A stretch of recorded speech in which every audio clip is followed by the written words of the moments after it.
আলা ওয়ালাদিহি, তার মধ্যে একটা হলো মাজলুম, যার উপর অত্যাচার করা হয়েছে, যার উপর জুলুম করা হয়েছে, সেই ব্যক্তি যদি আল্লাহর কাছে দোয়া চায়, আল্লাহর আরশে তৎক্ষণাৎ কবুল হয়ে যায়।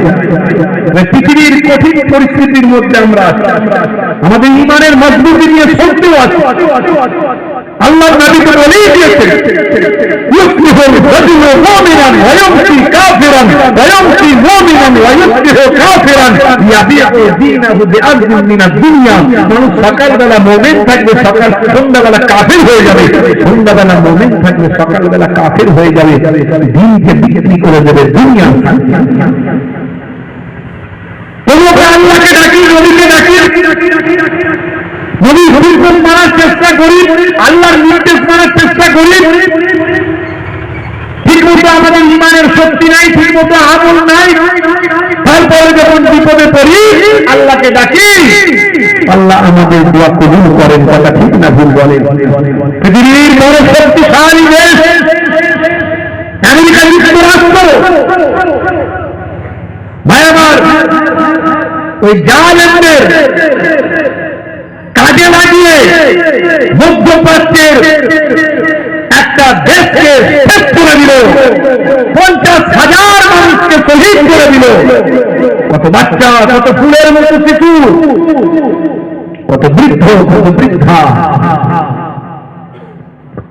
কত পর্দানশীল আমার মা বোন, কত নামাজি, কত সুফিদার আল্লাহর নেক বান্দাদের উপর জুলুম করলো। তারা কান্না করে আল্লাহর কাছে দোয়া চাইল, আল্লাহ আমরা মাজলুম, আমাদের দেখার কেউ নাই। আমার কওমের ভাই যাদের আল্লাহ শক্তি দিয়েছে তারা আমাদের কাছে আজকে নাই। আল্লাহ নবী বলেছিলেন, ঈমানদার সারা পৃথিবীর ঈমানদার একটা বডির মতো, একটা শরীরের মতো। শরীরের কোন জায়গায় যদি কোনো আঘাত হয় সারা শরীর বুঝতে পারে। পৃথিবীর কোন ঈমানদার যদি কষ্ট পায় সারা পৃথিবীর ঈমানদার যেন তার পাশে এসে দাঁড়ায়। এটা আল্লাহর নবীর নির্দেশ, কিন্তু আমরা সেটা করি না। যাদের ক্ষমতা ছিল পৃথিবীর রাষ্ট্রপ্রধানদের, তারা দুটো হালকা বিবৃতি দিয়ে বক্তব্য দিয়ে তারা ফিনিশ, অথচ 50,000 মানুষকে ওই জালেমরা বলাবর্ষণ করে শহীদ করেছে আর নেতৃত্ব দিয়েছে এই পৃথিবীর দাদা। আর মাজলুমেরা দোয়া চেয়েছে আর কেঁদেছে, আল্লাহ আমাদের এত মানুষকে মেরে দিচ্ছে, তুমি কি এখনো তাদের ছেড়ে দেবে? এখনো কি ছেড়ে দেবে? কেঁদেছে। আমাদের কিছু করার নেই, আমরা দোয়া চেয়েছি, কিন্তু আমাদের ঈমানের শক্তি যদি ঠিকঠাক থাকতো, আমল যদি ঠিকঠাক থাকতো, এতদূর পর্যন্ত গড়াতো না। শেষ পর্যন্ত আল্লাহ দোয়া কবুল করলেন। আপনি দেখুন, আপনি তাকিয়ে দেখুন আমেরিকার বুকে কি হচ্ছে। জানেন খবর? জানেন লস অ্যাঞ্জেলস, ক্যালিফোর্নিয়া, আমেরিকা যুক্তরাষ্ট্রের বিনোদন নগরী, যেখানে হলিউডের ফিল্ম স্টাররা থাকে, ভাই আমার, হাজার হাজার ঘর বাড়ি, বিল্ডিং, দাবানল এসেছে, দাবানল, যে দাবানল 4 দিন ধরে চলছে, 4 দিন ধরে আমেরিকা চলছে। এ পর্যন্ত কয়েকশো মানুষ মারা গেছে এবং হাজার হাজার মানুষ ঘর ছেড়ে পালাচ্ছে, তাদের বিল্ডিং, তাদের বাড়ি, তাদের ঘর। ভাই আমার, ওখানে যেমন একটা দেশকে ধ্বংস করেছে, এখানে নিজেরা ধ্বংস হয়ে যাচ্ছে। বলছে আগুন নেবানোর কোন রাস্তা নাই। কত পানি ক্রাইসিস হয়ে গেছে, হেলিকপ্টারে করে পানি নিয়ে এসে ছড়ানো হচ্ছে, কিন্তু পানি দিয়ে শেষ করা যাচ্ছে না। বলছে কিভাবে যে আগুন লাগলো, কোথা থেকে লাগলো? যাদের 100 বছরের অভিজ্ঞতা আছে, এইরকম অভিজ্ঞ লোকেদেরকে নিয়ে এসে সন্ধান করে উদ্ধার করা যায়নি। উদ্ধার করবে কি করে?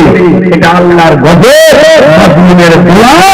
আজকে আমেরিকার উপরে তুমি পৃথিবীর দাদা হয়ে নেতৃত্ব দিয়ে একটা দেশকে ধ্বংস করেছো, তোমাকেও ধ্বংস হতে হবে। আল্লাহর ফায়সালাটা কোনো ভাই আমার ছেড়ে দেবে না। আল্লাহ ছাড় দেন, ছাড়েন না। এখনো চলছে, আজও চলছে। আমরা যখন কথা বলছি আমেরিকা দাও দাও করে তুলছে। খবর নেই, অনেকে খবর জানেন না। দেখুন ভাইরা আমার, তরুণ যুবকেরা আমার, হে জওয়ান যুবকেরা, হে আমার বন্ধুরা, সিলেটে জিন্দাবাদ, ভুলে যান শহরের দরকার আজকে তাদের করতে শুরু করেছে, লস অ্যাঞ্জেলস থেকে শুরু করে ভাইরা আমার নিউ ইয়র্কে পর্যন্ত ঢুকে গেছে, নিউ ইয়র্কে পর্যন্ত আগুন ঢুকে গেছে, বলছে আগুন বাড়ছে, এমন দাবানল চলছে, এমন ঝোড়ো হাওয়া বলছে, সেই হাওয়াতে আগুনকে তাড়িয়ে তাড়িয়ে নিয়ে যাচ্ছে, আর মানুষগুলো সব বিভ্রান্ত হয়ে ঢুকে বেড়াচ্ছে। হে তরুণ যুবকেরা, হে আমার বন্ধুরা, আমার আল্লাহ যখন গজব দেবেন, পৃথিবীর সমস্ত দাবান, সমস্ত শক্তিকে আল্লাহ ধূলিসাৎ করতে কয়েক সেকেন্ডের মধ্যে টাইম নেবেন। বন্ধুরা, এই জন্যই বলা হয় বাবা, মানুষের উপর অত্যাচার করো না, কোন নিরীহ মানুষকে কষ্ট দিও না, কোন অবলা প্রাণীকে কষ্ট দিও না, কারোর উপর জুলুম করো না, কারোর উপর অত্যাচার করো না। ইসলামের নির্দেশ আপনি ইমানকে মজবুত করবেন, এটা আপনার ইমানের অংশ। ভাইরা আমার, তরুণ যুবকেরা আমার, ইমানের ৭০টারও বেশি শাখা আছে বাবা, তার মধ্যে একটা হলো কোন মানুষকে আপনি কষ্ট দিতে পারবেন না, কোন মানুষের উপর অত্যাচার করতে পারবেন না। আর ইমানের সর্বোচ্চ ছোট্ট সবচেয়ে বড় ছোট্ট একটা শাখা, পোশাকের মধ্যে একটা ছোট্ট হলো রাস্তা থেকে কষ্টদায়ক বস্তু যদি দেখতে পান, সেটা আপনি সরিয়ে দেবেন। দেখছেন ইসলামের সৌন্দর্য।